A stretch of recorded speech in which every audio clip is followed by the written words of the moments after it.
Okay, so here we are. This is the first lecture. This is Macroeconomics 201 Principles.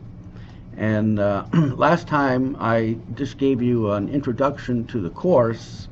Today is an introduction to the actual economics. I'm going to spend at least 2 periods on the introduction, which is mainly talking about key concepts, principles. You know, economics can be like a foreign language. In fact, you can buy a whole dictionary just on economic terms. And so part of your challenge is to learn the vocabulary. And once you learn the vocabulary and you learn certain concepts, see, economics is a way of thinking. It's a thought process. And once you learn these concepts and you learn to think a certain way, called the economic way of thinking, then you begin to understand, how the world works economically.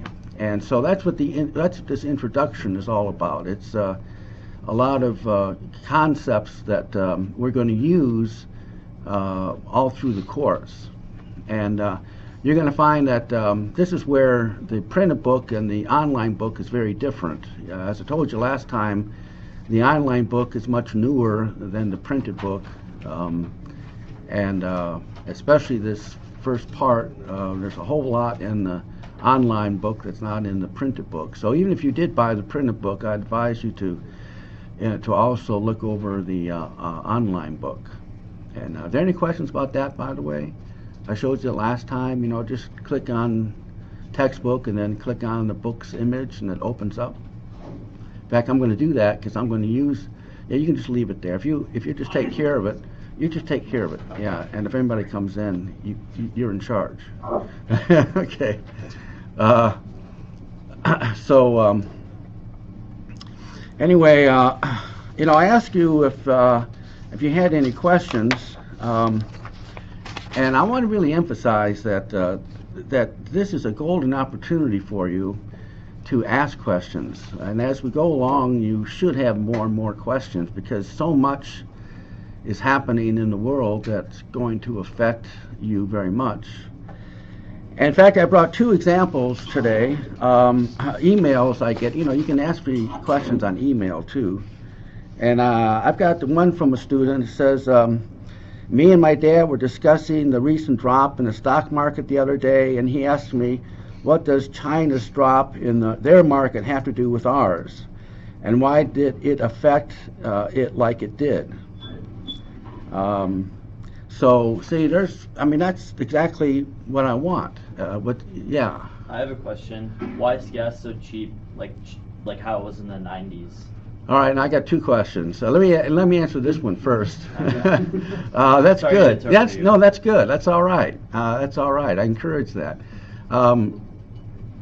The Chinese stock market, China is having problems, and China is a major player in the world economically, and they are a major trading partner with us.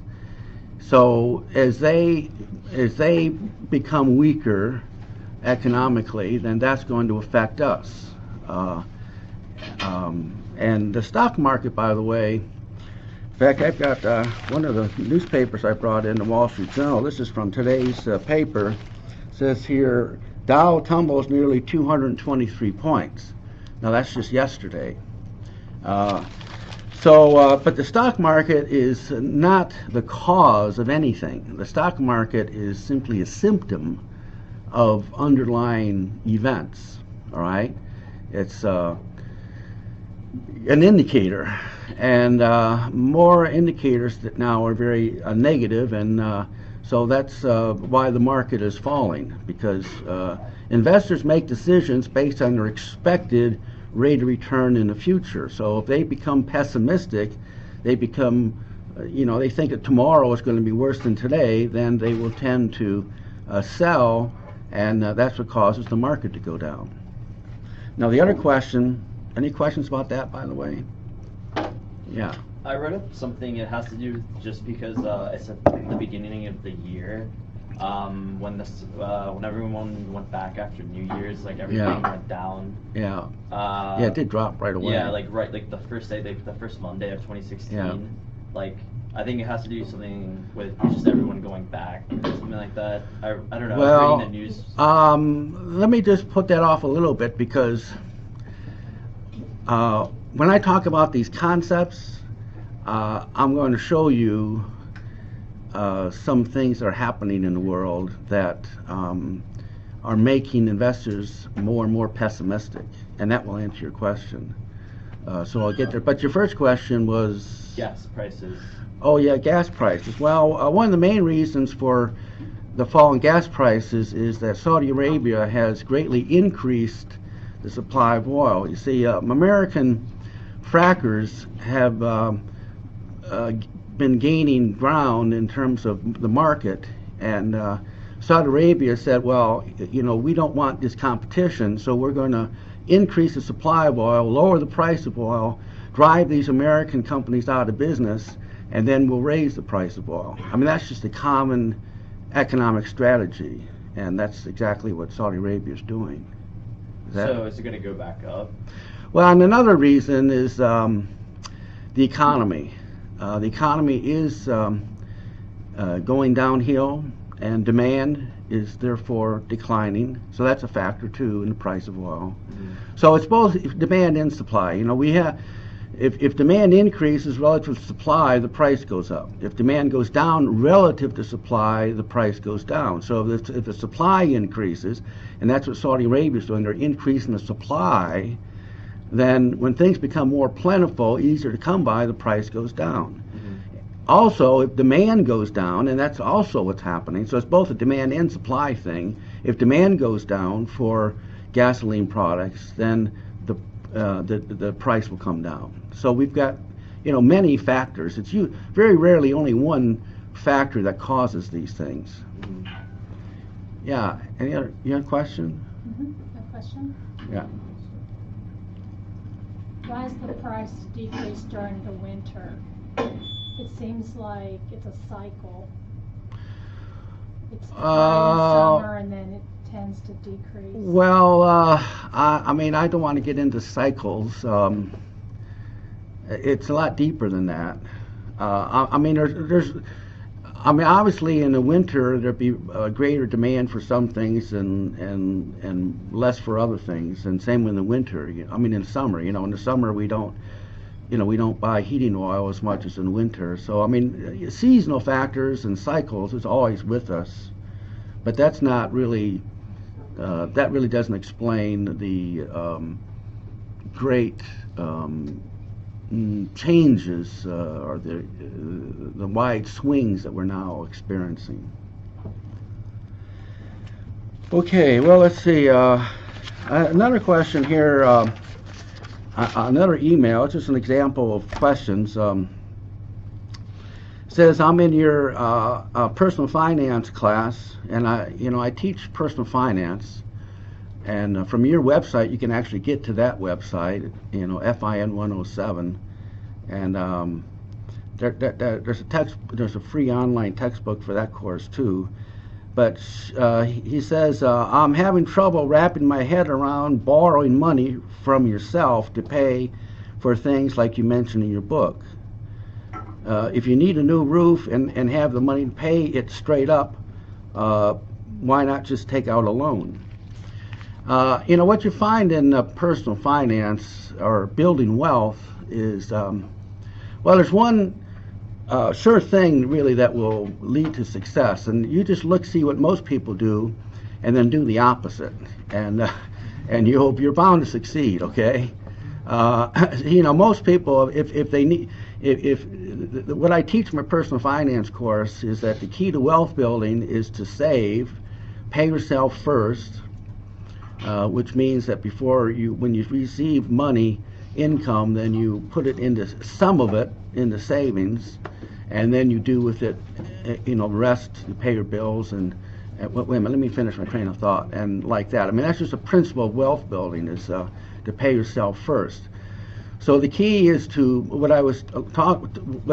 this student was referring to, is that one of the the key to wealth building is building up savings and then using those savings to make investments. So what he's asking is, well, assuming you've done that and you've got savings, let's say $10,000, but you need a new roof that may be $10,000, then most people would borrow money for the roof. But if you do that, then you can owe someone that 10,000. I mean, if you take your savings, I'm getting confused here. If you take your savings and pay for the roof, then you no longer have savings.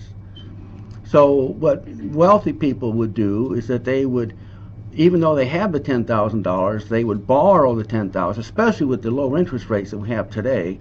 They would borrow that $10,000 because, see, if you borrow $10,000 and pay, let's say, 3 or 4% interest, but you've got your savings and you can make a 6 or 7% return by investing your money, then you're ahead of the game. So I mean, but if you take the $10,000 and pay for the roof, then you don't have that money to invest. Does that make sense? Okay, so now when interest rates are higher, a good way to do it is actually even though if you've got money in savings, is to borrow your own money. You can do that. If you've got money in the bank, let's say 10, 15, 20,000, you can actually go to the bank and borrow your own money and pay a very low interest. But that's not quite as effective today because interest rates are so low anyway. But anyway, the point I'm making here is that if wealth building were simple, or at least if it were obvious, then a lot more people would be wealthy. But it's not obvious, and there are actually principles of wealth building that you have to learn, and oftentimes you do things that are quite different than you would have, that most people do. Anyway, that's just 2 questions that I got on the email. Yes. Any other questions? Yeah. So, well, it's not really a question, but I guess the advantage to actually pulling out a loan would be your credit goes up because you're paying back monthly, like however much you set it, and you increase your credit that way. It's everything. Yeah, that's true too. I mean, if you're interested in building your credit score, that's a good point. If you would borrow the money and then pay it back, that helps build up your FICO score. So with the money that you say that you take out a loan for $10,000 for your roof, right? And you're paying over 5 years, like $200 a month, right? So with the money that you'd be saving, since you already have that money in your account and you're not you're not using it all at once, right? And you're using it towards investments, yeah. I guess my question is how would you know what investments to Oh, well, that's a big. I mean, if I could answer. By the way, over there in Dublin, can you hear these questions? No. No. All right. Where are these? Yeah, he's asking me. Let me just read. Yeah, how to get rich, essentially. He's asking me. Well, if you've got savings and you're gonna, use that to make investments, then he's asking me financial advice. And I can't, where do I put this I can't get into that. I mean, take my personal finance course, and that'll help, because really what I teach your first objective is that you've got money leaving your pockets in ways you aren't even aware of.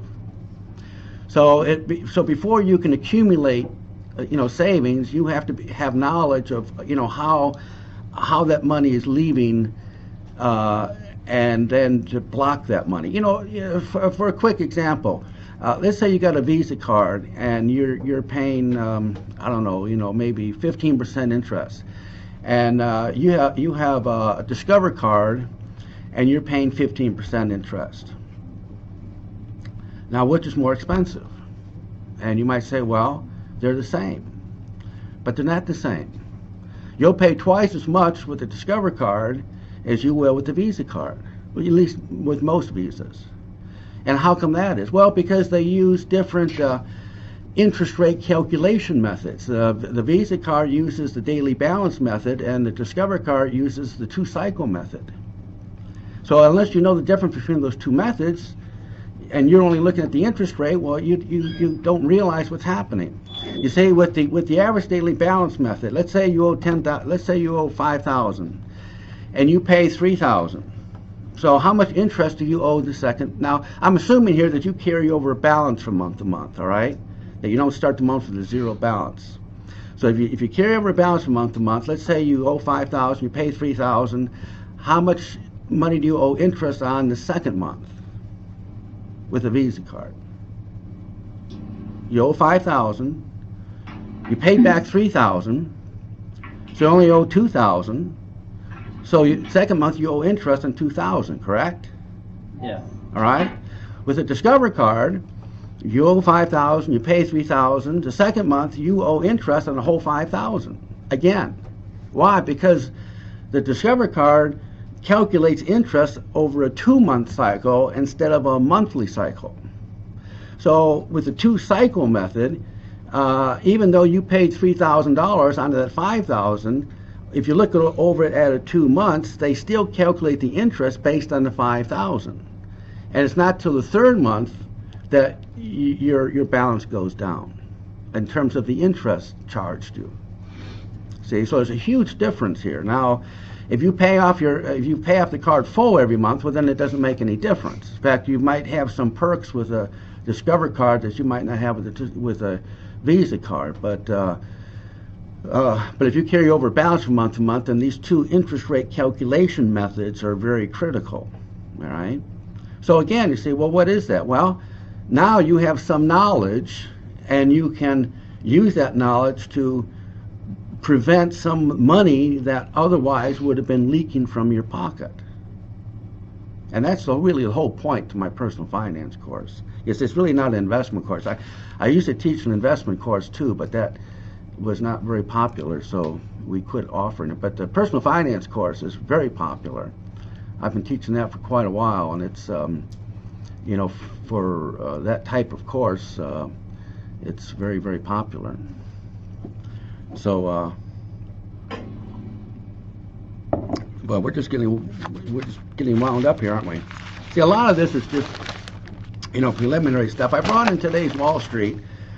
And the only reason I brought today's Wall Street in is that I mentioned to you last time that there's a lot that we cover in this course from news sources, and one news source that I read on a regular basis is the Wall Street. So a lot of things that I talk about come from Wall Street. So if you really want to make this course more interesting, it's just a good idea to avail yourself to the Wall Street Journal.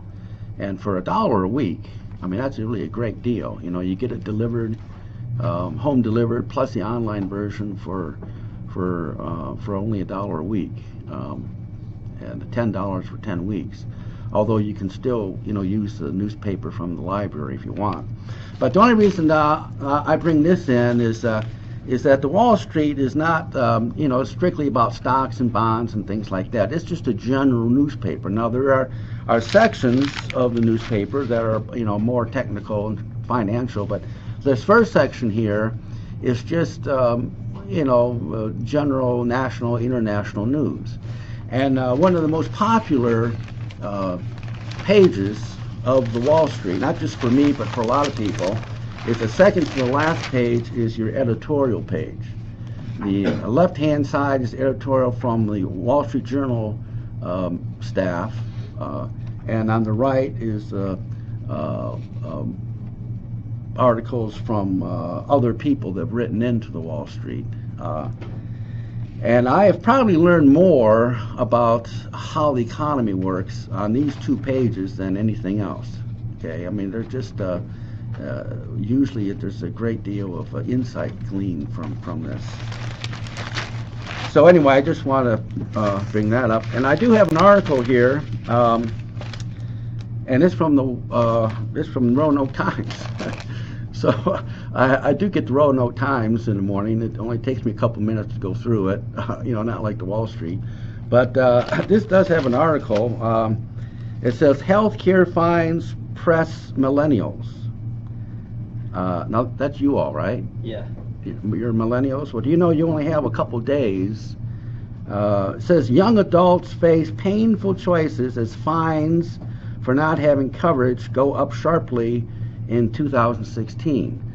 So you only have to the end of this month to buy insurance, and if you don't, then your family, who's ever the breadwinner, will pay, according to this article, be about $1,000.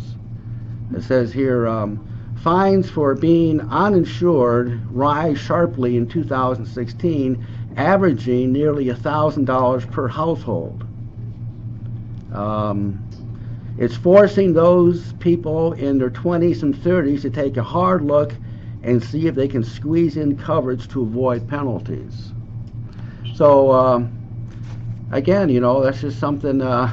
Another example of you may not be aware of certain things, but you can still be affected by it, right?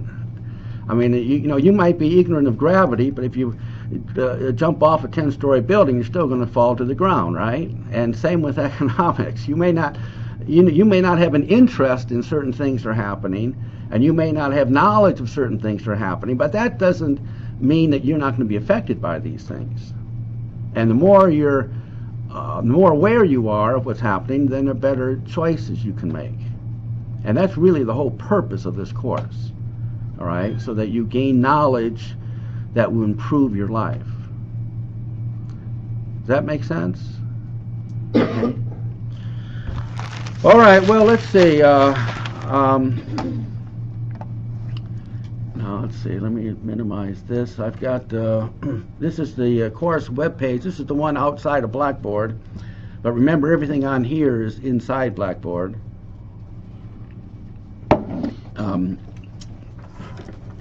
What's inside Blackboard is simply, most of the pages there are simply linked to this page. And I am going to use the textbook from my lecture, but well, let me go to it. Let me see. I'll click on textbook, and this is the image of the text. Now, I'm in Chrome browser, and I use Chrome on purpose because I want to show you something. I click on the image, and the textbook opens up. Well, now, sometimes these links don't work. It looks like it's going to work now, but if they don't work, you just click up here, and well, these are all the bookmarks. Somewhere here, you click, and and the links will work. Must be a setting, but these links will work, for any browser. And all these are links. Like if you click on money and banking, for example, then you get right to that chapter. And Control Home will bring it to the top. But what we're going to do is talk about. I'm going to use this. Talk about the introduction. And part of the introduction is the Baltic Dry Index. And I've got some videos on this, but the question is, how well are we doing economically? And there are different methods of gaining knowledge of how well we're doing. But the Baltic Dry Index is certainly a major index. And it says here, the Baltic Dry Index is an economic indicator issued daily by the London-based Baltic Exchange, and the index gauges the flow of raw materials by sea. It measures cargo that ships carry on the high seas, such as coal, iron, and grain. So, see, in this world that we live in, a very international economy, things are shipped, especially for America. In America, we've driven most of our manufacturing out of the country, and so we're dependent on other countries for the things that we buy, like China, and so things are shipped on the sea. So the volume of that shipping tells us about our economic activity. And I'm going to go back here. I'm going to click on Internet Videos. And I just put these up this morning. I do revise these videos periodically. Sometimes it's tricky. I'm not that proficient with HTML code, but I can do simple things. So anyway, let's just look at these videos. These two videos here are about the Baltic Dry Index. Here's a really cool way to amp up the milky, fresh flavor if I can of get queso past this fresco. ad. Get a great big bowl. All right, guys, Kurt Racer here. Come across this article from January 8th. Historic first. North Atlantic Where? empty of cargo ships in transit, all anchored along coast, none moving. And what they're saying is it's because nobody's buying anything.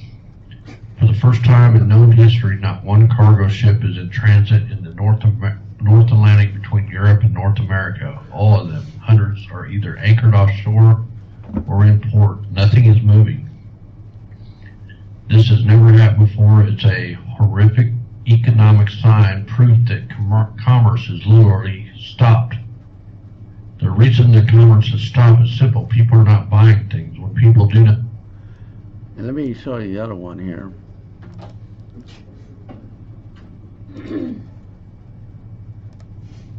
This is the indication of a real depression. Major ships have deserted the Atlantic Ocean for the first time in history.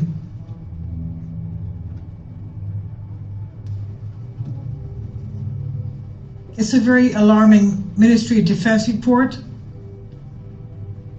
The naval forces reported that the entire Atlantic Ocean has been totally deserted of major freighter ships, an occurrence this report states has never been seen in all of modern recorded history.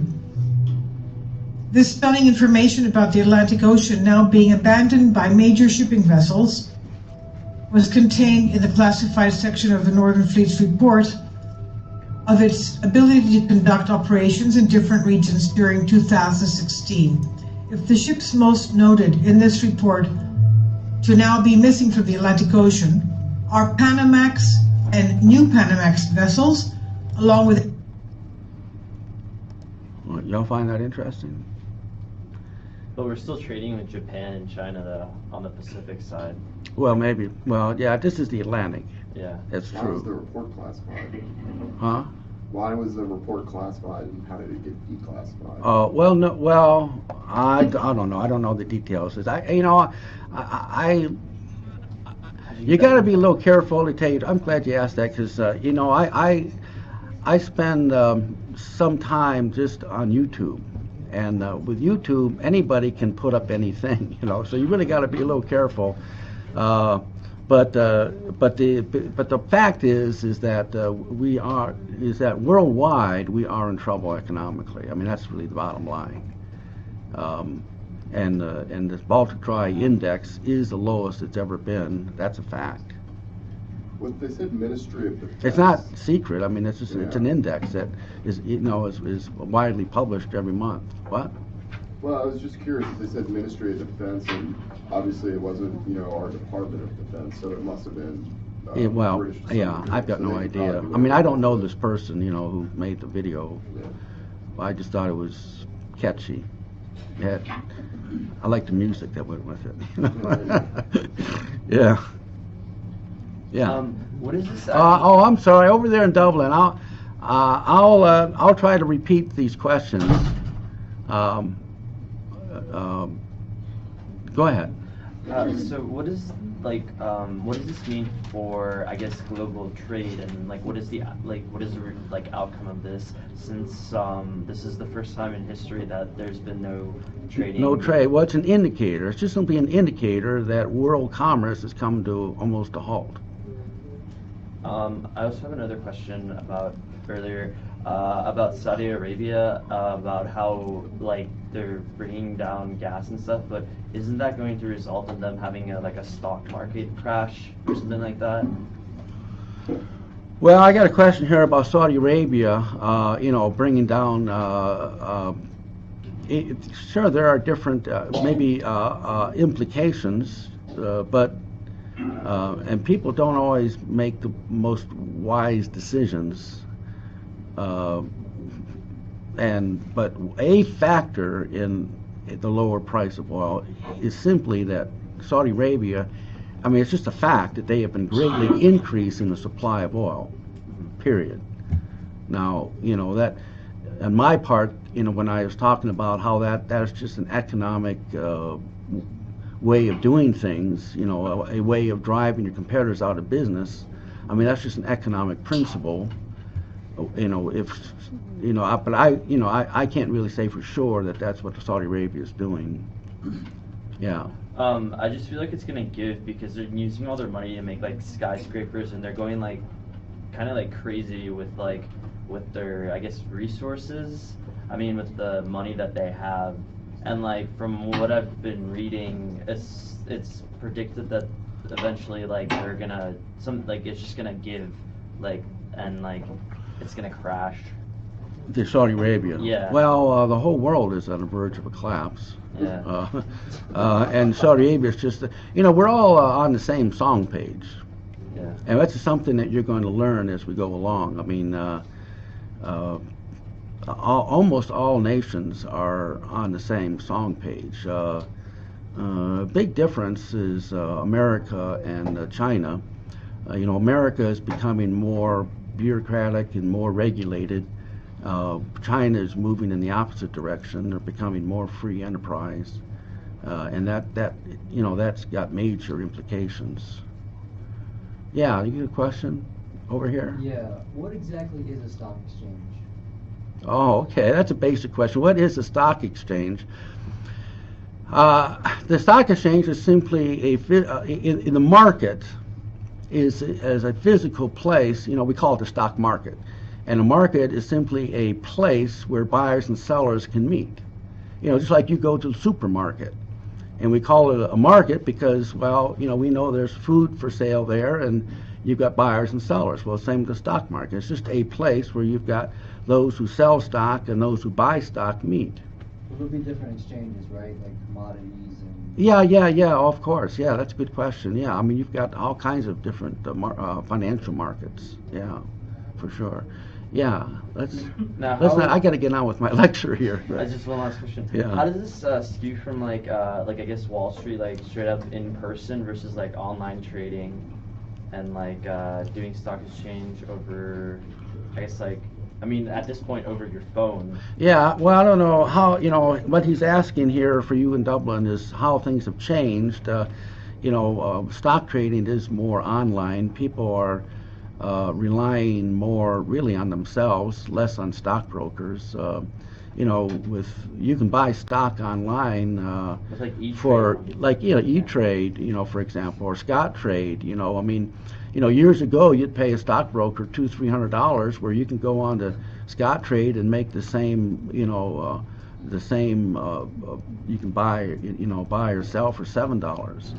Wall Street. Yeah, so that has definitely changed, and that does bring me to another point. And one thing that's really a major factor in what's going to happen is that online trading is one reason why there are more amateurs in the stock market, and that's got implications because the more amateurs you have in the stock market, the more volatile the market is, as opposed to if you have a lot of professionals. But anyway, we've got to get on here. I'll never get out of the. Well, it's good. I'm glad. I'll never get out of the introduction. So what I'm going to do here, see on this website, I'm on Internet Videos, and I'm going to go to Econ 201. And actually, I'm going to go to the textbook. Now, normally I would use PowerPoint slides. Let's see, but I'm going to simply go to the textbook, and this is the introduction. And as you see, I have a lot of different terms. So, see, economic principles and key terms. So, I'm just going to go over these. Now, when you learn a foreign language, It'd be fun to, learn that language, like if you learn French, to go to France and to speak in French. I mean, that's very exciting. But it's not so much exciting to learn the vocabulary. To sit at, sit someplace and try to learn, French terms and learn the vocabulary. That alone is not very much fun, at least not for most people. And economics is the same way. I mean, it's not a whole lot of fun just to learn the vocabulary, but once you learn the vocabulary and some of these concepts, then once we get to really talk about world events, then it becomes a lot more interesting. All right. So cost, price, and profit. Just basic terms. Now, in economics, cost is a business term and price is a consumer term. Those are not the same thing. So if I say price, then that means, well, what do we pay for things in the market, at the store? If I say cost, what that means is, what does a business have to pay to produce something? So those are two different terms, all right? And profit is simply defines the difference between cost and revenue. It's simply money in, money out. If money in is greater than money out, then that's what we call profit. If total revenue is greater than total cost, then the difference is profit. If total revenue is less than total cost, then we call that a loss. Okay, that's pretty simple and straightforward. Opportunity cost. Opportunity cost is a very basic economic principle. See, we call this course the principles of economics, right? So what we're learning here are some of the principles.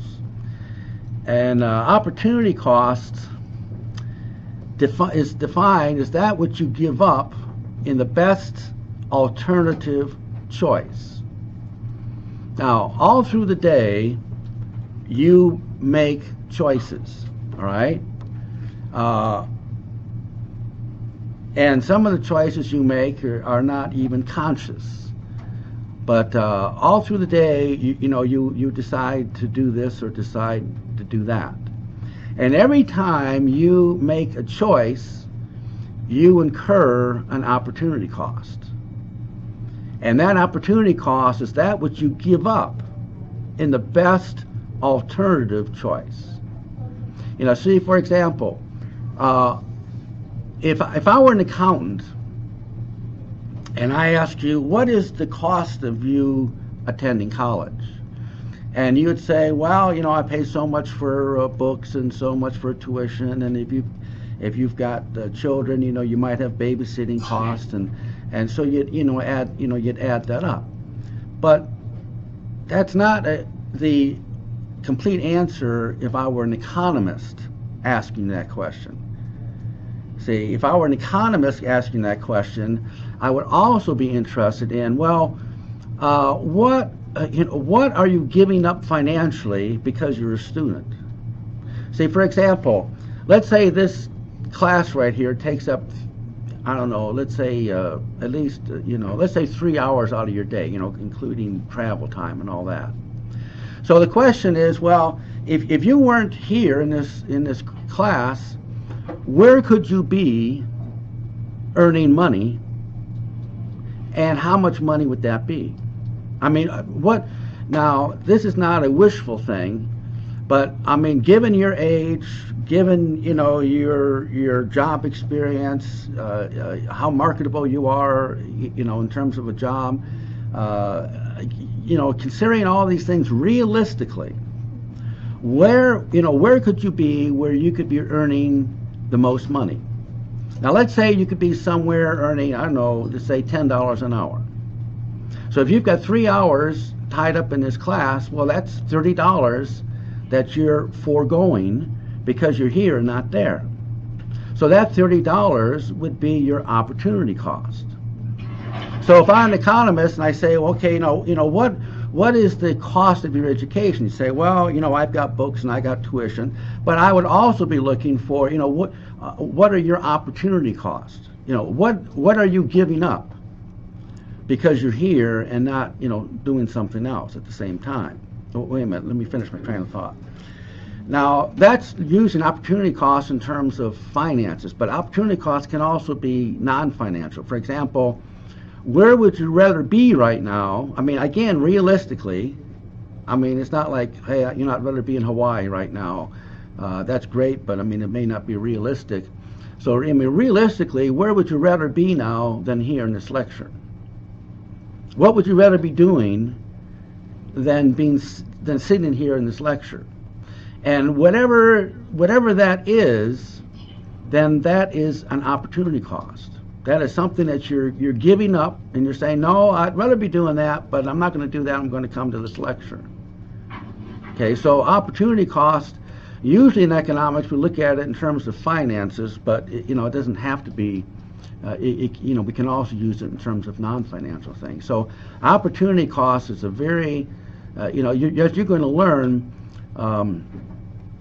that we use opportunity costs to answer a lot of questions. Are you better off doing this or better off doing that? And if you don't understand the concept of opportunity cost, then you're not going to make very good decisions. So I could go into this in more detail, which I will later on in the course, but I just want to give you a taste here of some of these economic terms. Yeah, you had a question? So basically what you're saying is, how much money is your time worth? Yeah, how much money is your time worth? And the key word here is best. Mm-hmm. Opportunity cost is not that which you give up in a general sense. Opportunity cost is that which you give up in the one best alternative. Mm-hmm. So, for example, instead of going to college, you start your own business, and then you follow the rabbit hole down of creating a product. And well, that's a big part of it. Your opportunity cost of being a student are very high, very high. And when you're considering the cost to you of getting the college degree, you're really missing it if you don't also consider your opportunity costs. And once you understand your opportunity costs, then you can better make decisions. And that's really what this thing is all about. Is how do you in economics, how do you make better decisions to improve your life? Yeah. Well, it would stand to reason that most of the people would go to college as an opportunity cost to have that benefit later down the road. That's something you can stand on. Yeah, right now you spend money on school. I'm glad you mentioned that. He says, but if you go to college, it's statistically, you're going to make more money, over the long run. But that's not really what we're talking about. What we're talking about, what we're talking about is right here, right now, at this moment. What is the cost of you being here? We're not. Future, not we're not looking into the future. This is just a concept. It's not an all-encompassing concept. It's just right here, right now, this moment, this second. What is the cost of you being here? Okay. Of course, we consider the long-run effects, but of course that takes us into another concept. There's long run and short run. See, these things build and they're intertwined. Marginal analysis is another very important concept. Very important concept in economics. The margin means the last unit or the last increment. Now that sounds very simple. All right, the last unit, the last increment. Well, I mean, so what? But I'm going to show you very quickly now, and again, I'm just hitting the highlights of how this is such an important concept, because again, so much a part of economics is answering questions the best way possible. So for example, let's say that you're standing in front of a soda pop machine, and you've got several dollars in your pocket, and let's say each soda pop is $1. Just to keep things simple. And you're thirsty. Now y'all get the picture. You've got some dollars, soda pop machine, dollar, and you're thirsty. Now, question is, how many soda pops are you going to buy? None. I'd rather drink water. Well, there's an economic way of answering that question very definitively. All right, and I'm going to show you. Now, what's important here is the thought process, or the thought process. You know, economics is called the economic way of thinking. It's a thought process. So here's how an economist would explain it. An economist would say, all right, a soda pop's $1, you've got $1, which do you value most? Do you value the dollar most, or do you value the soda pop the most? Now, if you value the soda pop more, then you're going to be willing to give up something of lower value, the dollar, to receive something of higher value, the soda pop, and thereby increase your level of satisfaction. That's just a human thing to do. So, if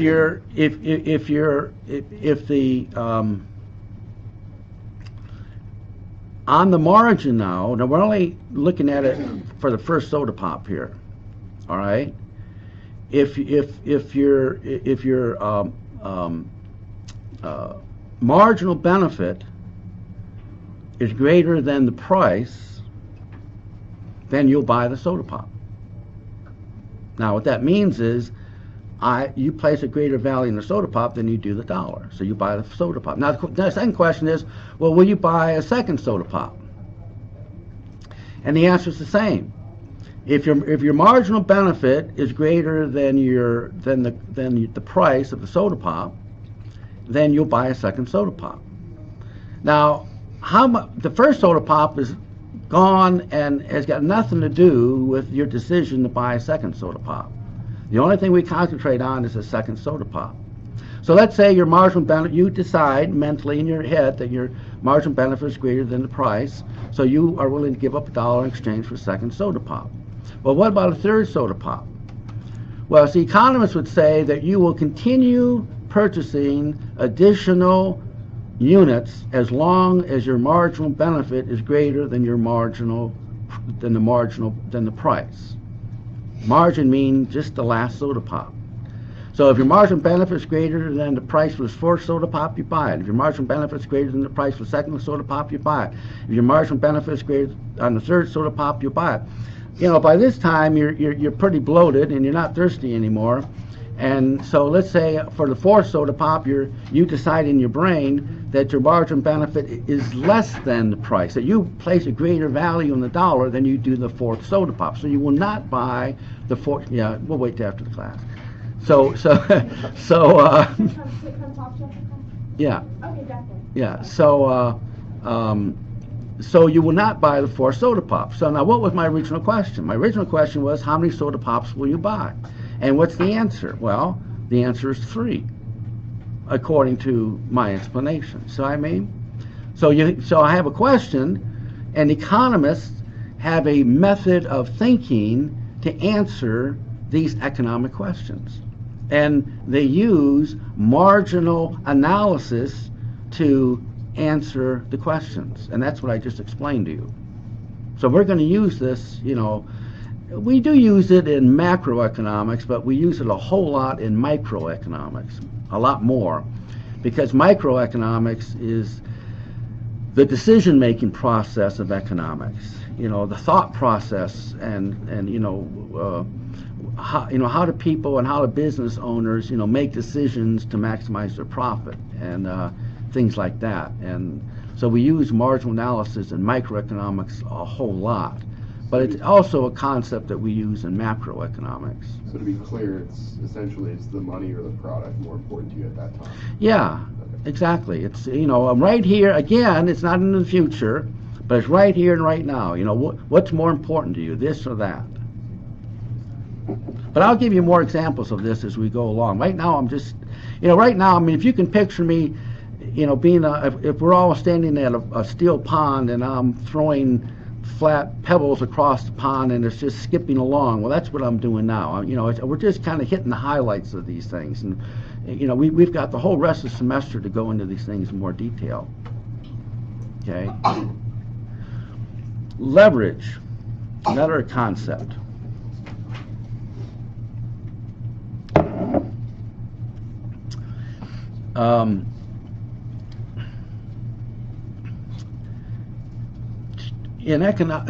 Financially, you use leverage when you borrow money to buy stock. See, let's say you've got $10,000 and you buy $10,000 worth of stock. So if the price goes up, let's say by 5%, then you gain 5% on $10,000, correct? But let's say that you, instead of just spending investing $10,000, you borrow $90,000, and so now you buy $100,000 worth of stock instead of $10,000.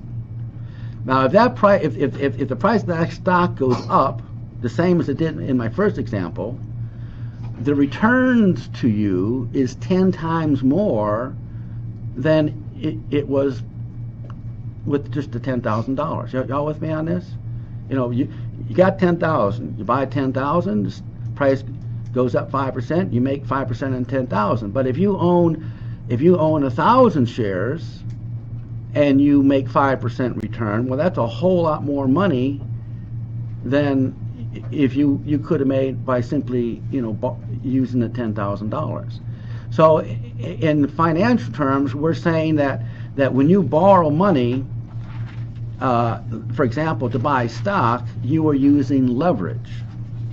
And a common way of using leverage in buying stock is to borrow money from your stockbroker. It's called buying stock on the margin. Now, there was a movie out here recently. In fact, you can get it on Netflix now. It's called Margin Call. I mean, it's a whole movie on margin call. Now, if you don't know what buying stock on the margin is, you got no idea what this movie's about.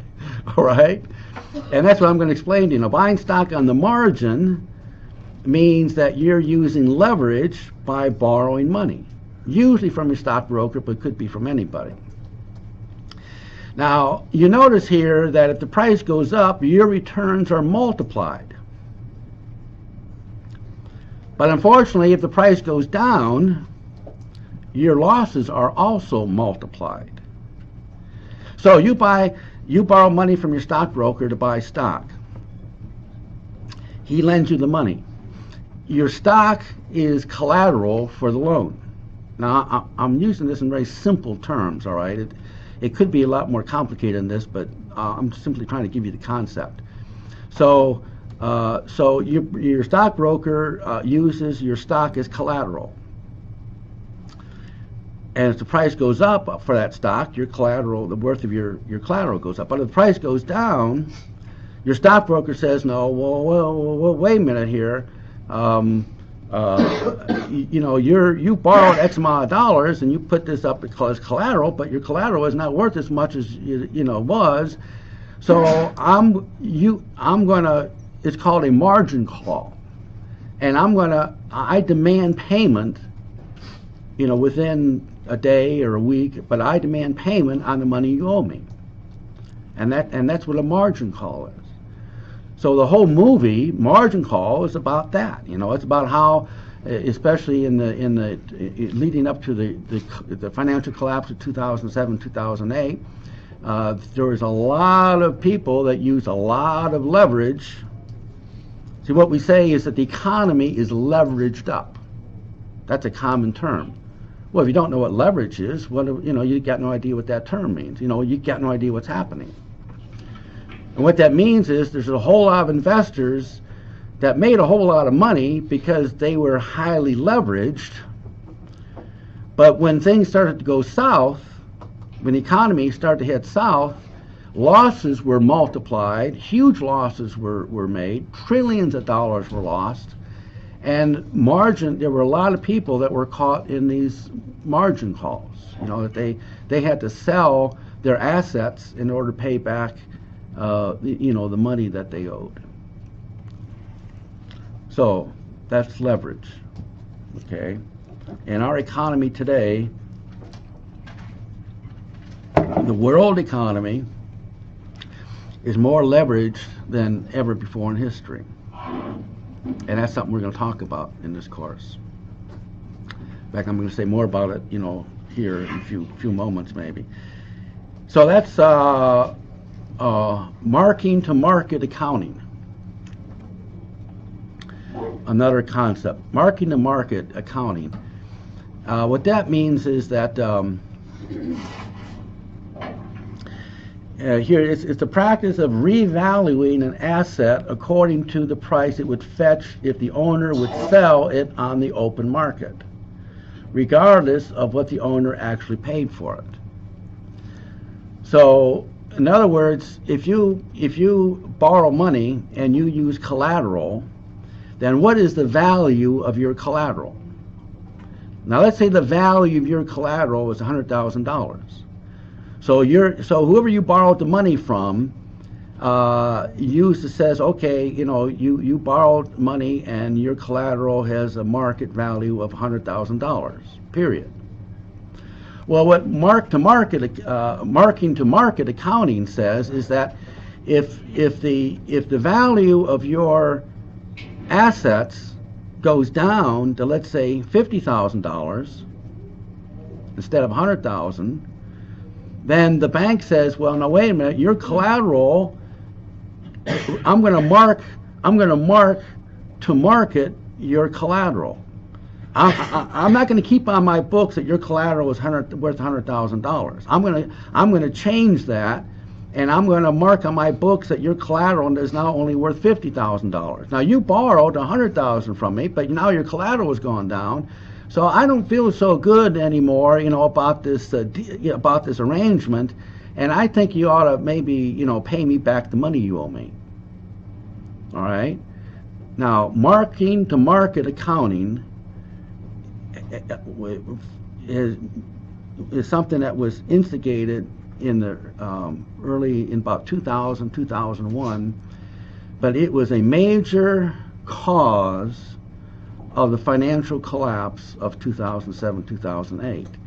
Because once the economy started to head south, then by law, all these financial firms had to mark down the value of their collateral, and that led to, similar to margin calls, and it led to a panic selling and helped. Now this is just one small factor, but it helped lead to the financial collapse. Yeah. So if you were like an investment firm and you own several different stocks and you went to borrow money, would those stocks you own be considered collateral too? Yeah. Oh, absolutely. And the question was, that's a very good question. If what he asked is for you over there in Dublin is that if you own stock and you want to borrow money, then can that stock be collateral? And of course it can. Yeah. Absolutely. Yeah, you had a question? Yes, I have a question.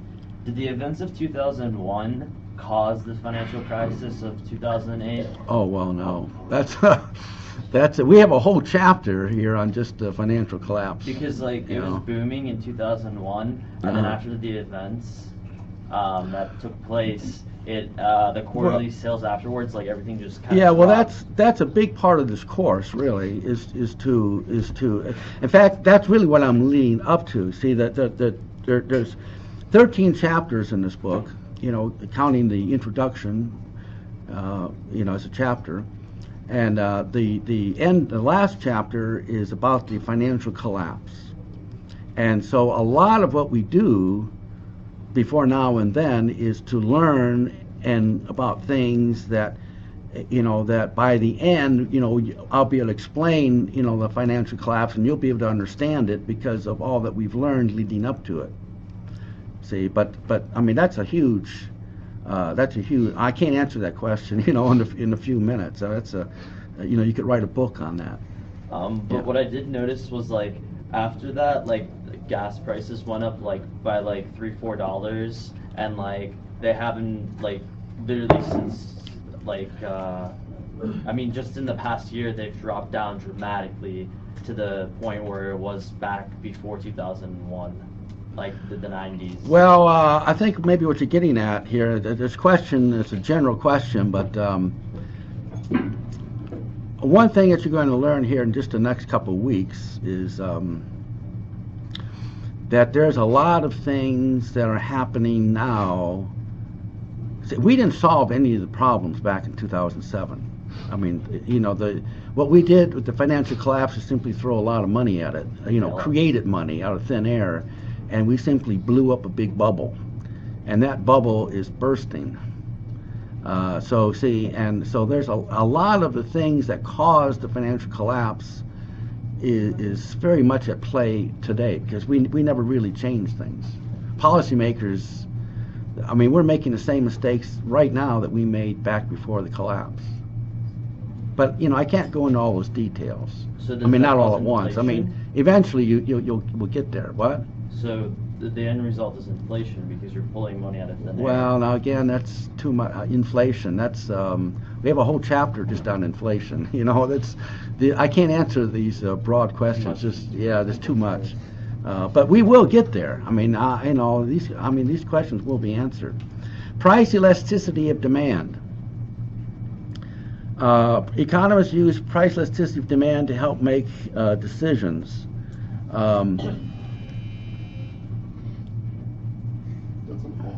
Yeah. Price elasticity of demand shows the responsiveness or elasticity of the effect of a change in price to quantity demanded. Now, let's say you own a business and you're contemplating raising your prices. So, question: if you raise prices, will your total revenue go up or down?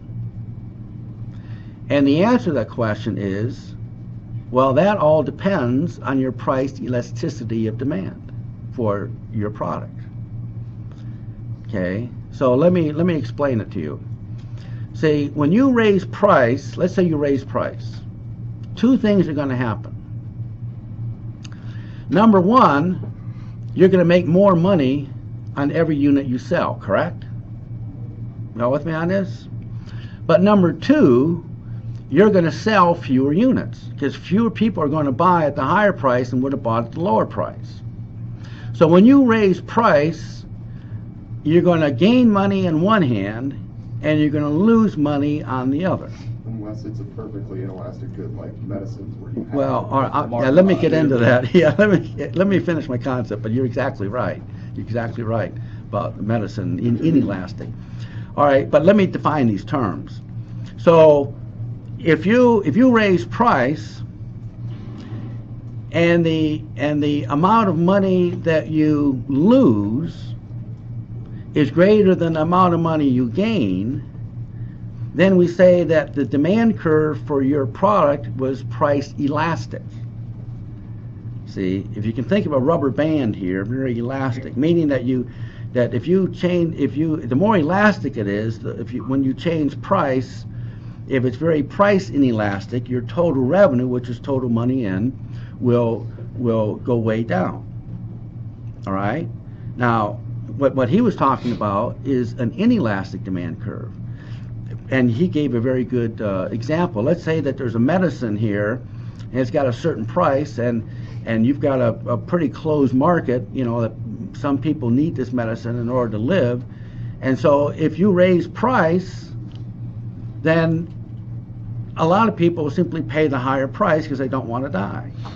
See? So if you have a product that faces a price inelastic demand curve, if you raise price, your total revenue will go up because the amount of money you gain is greater than the amount of money you lose. Okay? So again, you know, this is a concept that helps economists make decisions. All right? You know, if you own a business, for example, should you raise price or not? Well, that depends on the price elasticity of demand for your product. If your product faces the price inelastic demand curve, if you raise price, you'll make more money overall. But if your product faces the price elastic demand curve, then you lose money overall. Now, how much money will you gain and how much money will you lose? Well, that depends on the elasticity of demand. How great is the inelastic, or how great is the elasticity? Well, then how do you measure demand for a certain given product? Well, demand is simply, if you raise price and fewer people buy from you, demand has gone down. It's a physical thing. I guess that works. Yeah. All right, moral hazard. This is a good one.